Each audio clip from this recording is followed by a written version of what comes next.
ಇದಕ್ಕೆ ಅವರು ಅನೇಕ ಸಾಕ್ಷ್ಯಗಳನ್ನು ದಾಖಲೆಗಳನ್ನು ಒದಗಿಸಿದರು. ನಾವು ಒಬ್ಬರು ಸಾಕ್ಷ್ಯಪ್ಪ ಅಂತ ಹೇಳಿದರು. ಅವರೊಬ್ಬ ಹೋರಾಟಗಾರರು. ಜೊತೆಗೆ ಇಲ್ಲಿ ರಾಜಕೀಯ ಪಕ್ಷಗಳನ್ನು ಅವರು ಕೂಡಿಕೊಂಡಿಲ್ಲ ಅಂತ ಹೇಳಿದರು.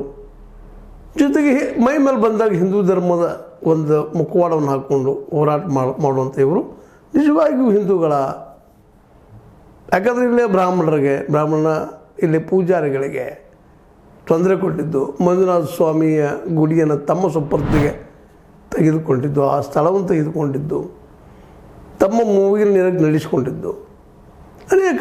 ಈ ಹೋಗರ ಕಡೆಗೆ ಜೈನರಂತ ಇವ್ರ ಬಗ್ಗೆ ನಾವು ಹೇಳ್ಕೊಳ್ತಾ ಇದ್ದೀವಿ. ನಿಜವಾದ ಜೈನರ ಇವರು.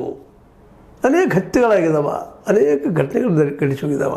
ಸ್ವತಃ ತಿಮರೂಡಿಯವರನ್ನು, ಅದೇ ಕಾಲಕ್ಕೆ ಸೌಜನ್ಯಾಳ ತಾಯಿ ಕುಸುಮಾವತಿಯವರನ್ನು ಕೊಲೆ ಮಾಡೋದಕ್ಕೂ ಹೇಸಿದವರು ಇವರು, ಪ್ರಯತ್ನ ಮಾಡಿದವರು ಇವರು ಅನ್ನೋ ಆರೋಪ, ಗಂಭೀರವಾದ ಆರೋಪ ಮಾಡ್ತಾ ಇದ್ದಾರೆ.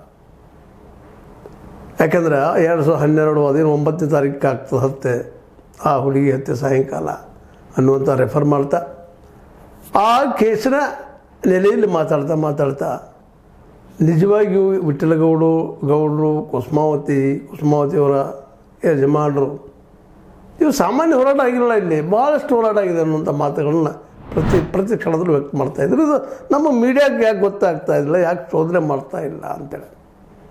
ಜೊತೆಗೆ ರಾಜಕೀಯ ಪಕ್ಷಗಳನ್ನ ಅವ್ರು ಕೂಡಿಗೊಡ್ಲಿಲ್ಲ ಅಲ್ಲೇ ಅನ್ನುವಂಥ ಮಾತು. ಕಾಂಗ್ರೆಸ್ ಮತ್ತು ಕಮ್ಯುನಿಸ್ಟ್ರು ಕೂಡಿಗೊಡ್ಲಿಲ್ಲ.